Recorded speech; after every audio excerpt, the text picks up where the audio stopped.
की, जहां नगरोटा विधानसभा उपचुनावों के लिए शमीम बेगम नेशनल कॉन्फ्रेंस की उम्मीदवार हो सकती हैं। कांग्रेस ने इनकार कर दिया है और जिसके बाद अब नेशनल कॉन्फ्रेंस अपना उम्मीदवार उतारेगी।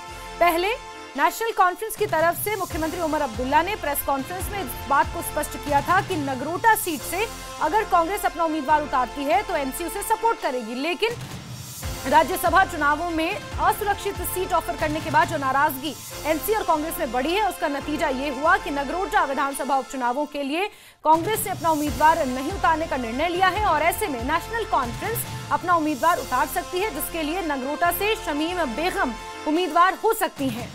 जिला विकास परिषद की सदस्य हैं शमीम बेगम। नगरोटा सीट पर एनसी और कांग्रेस में बात नहीं बनी है, जिसकी वजह से नेशनल कॉन्फ्रेंस अब शमीम बेगम को, जो डीडीसी सदस्य हैं, उन्हें अपना उम्मीदवार बना सकती है। ये बड़ी खबर, बड़ा अपडेट आपको दे रहे हैं, जहां नेशनल कॉन्फ्रेंस और कांग्रेस गठबंधन में ठन चुकी है और राज्यसभा चुनावों को लेकर जिस तरह से ये मतभेद सामने आए थे, 4 राज्यसभा की सीटें हैं, 3 पर नेशनल कॉन्फ्रेंस ने उम्मीदवार उतारा और चौथी सीट जो कि असुरक्षित मानी जा रही है, जिसका जीतना बहुत अनलाइकली था, उस सीट को कांग्रेस को ऑफर किया था, लेकिन कांग्रेस ने उस पर से अपना उम्मीदवार उतारने से इनकार कर दिया, जिसके बाद इमरान नबी डार को मैदान में उतारा नेशनल कॉन्फ्रेंस ने राज्यसभा के लिए, चौथी सीट के लिए, और ऐसे में वो नाराजगी लगातार बरकरार है। कांग्रेस आलाकमान ने नेशनल कॉन्फ्रेंस लीडर्स के साथ बातचीत करने से भी एक तरह से मना किया है कि किसी भी तरह की राजनीतिक बातचीत ना हो। इसके अलावा स्टेटहुड के मुद्दे को लेकर भूख हड़ताल भी कांग्रेस अपने आप कर रही है और अपनी पॉलिटिकल एक्टिवनेस को एक तरह से घाटी में दर्शाने की कोशिश कर रही है। इस बीच नगरोटा बडगाम उपचुनाव होने हैं। बडगाम में अभी तक कांग्रेस ने अपना उम्मीदवार नहीं उतारा है, ना ही नगरोटा के लिए उतारा है, और ऐसे में एनसी ने जहां एक तरफ बडगाम उपचुनावों के लिए आगा सईद महमूद को अपना उम्मीदवार बनाया है, तो वहीं नगरोटा के लिए नाम चल रहा है शमीम बेगम का, जिसे एनसी अपना उम्मीदवार बना सकती है। बड़ी बात यह है कि नामांकन का आज आखिरी दिन है और इस दिन देखना महत्वपूर्ण होगा कि किस सीट से कौन उम्मीदवार मैदान में है। चलिए सीधे रुख करते हैं हमारे सहयोगी समीर का, इस खबर पर जुड़ चुके हैं। समीर, सबसे पहले तो एक बार प्रोफाइल बता दीजिए शमीम बेगम की, जिसे नगरोटा से लाइकली है कि उम्मीदवार बना सकती है नेशनल कॉन्फ्रेंस। देखिए, मैं शमीम बेगम को कई सालों से जानता हूं और अगर हम शमीम बेगम की बात करें तो डीडीसी चेयरपर्सन है, ये डीडीसी मेंबर हैं। बजालता जो एरिया है जो नगरोटा कॉन्स्टिट्यूंसी में पड़ता है, वहां पे ये मेंबर हैं बजालता की। और अगर हम इसकी बात करें शमीम बेगम की, तो ये एक मुस्लिम समुदाय से हैं और लेकिन बहुत जुझारू नेता है।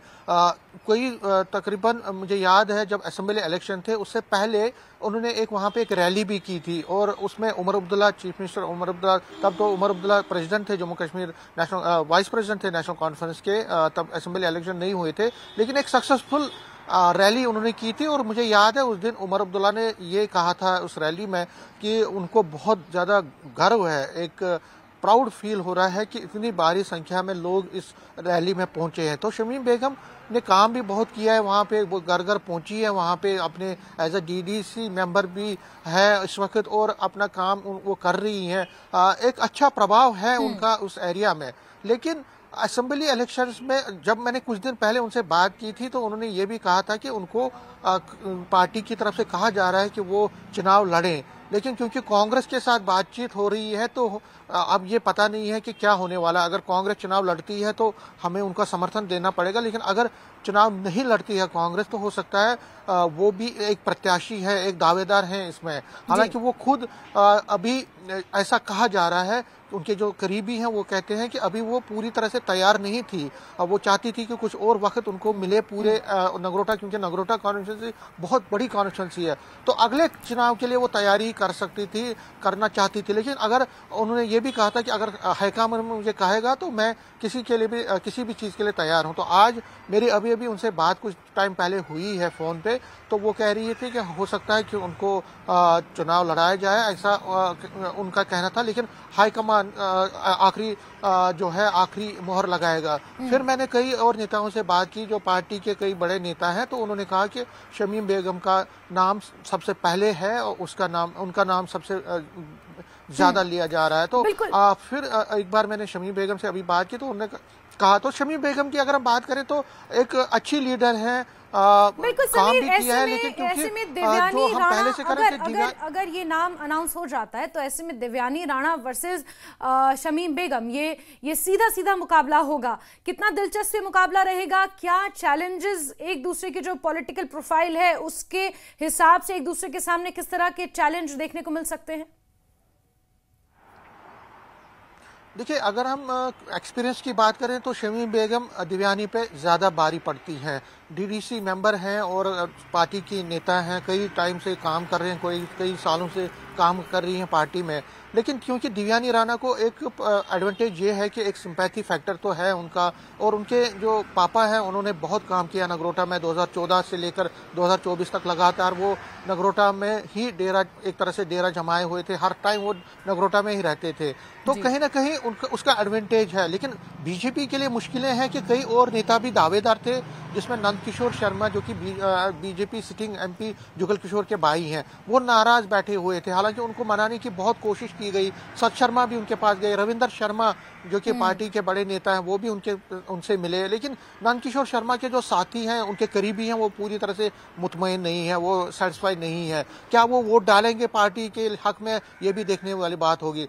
दूसरी मुसीबत है कि अनिल शर्मा जो कि जम्मू कश्मीर पंचायत कॉन्फ्रेंस के चेयरमैन हैं और नगरोटा से आते हैं, डंसाल से, वो भी नाराज पड़े हुए हैं पार्टी से, और वो भी हो सकता है इंडिपेंडेंट चुनाव लड़े। हालांकि नंदकिशोर शर्मा चुनाव नहीं लड़ेंगे, लेकिन उनके साथी या अनिल शर्मा के साथी क्या देवयानी के हक में वोट डालेंगे, ये भी देखने पड़ेगा। लेकिन देवयानी रहना के लिए सबसे बड़ा है कि उनके पास सिंपैथी फैक्टर है, उनके पापा ने जो काम किया है उसका उनको फायदा मिलेगा। और जुझारू नेता है, छोटी है। शमीम बेगम जो है डीडीसी मेंबर है, देवयानी राणा को जहां देवेंद्र सिंह राणा के कामों का फायदा मिलेगा और उनका सिंपैथी फैक्टर जरूर मिलेगा। ऐसे में खुद क्योंकि डीडीसी मेंबर हैं शमीम बेगम, और अगर उन्हें उतार दिया जाता है मैदान में तो उन्हें खुद के कामों को किस तरह भुनाना होगा, जनता के बीच लेकर जाना होगा। ये काफी जंग अब दिलचस्प हो चुकी है, नगरोटा की भी जैसे बडगाम की है। और समीर, आप नजर बना के रखें। बहुत शुक्रिया हमारे साथ जुड़ने के लिए, तमाम जानकारियों के लिए।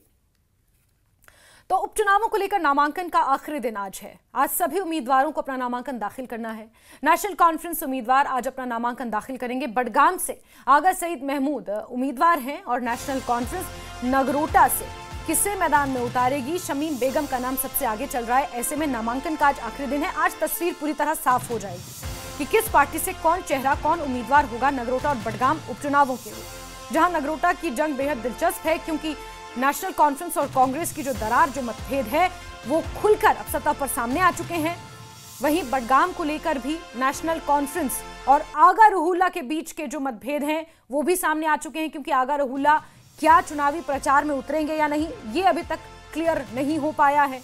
ऐसे में इन दो सीट्स के चलते जो उपचुनावों के बाद जो राजनीतिक माहौल है, उपचुनावों के दरमियान जो ये राजनीतिक माहौल है, ये अपने आप में बेहद दिलचस्प। लेकिन इस बीच आपको बता दें कि आज नामांकन का आखिरी दिन है, आखिरी तारीख है।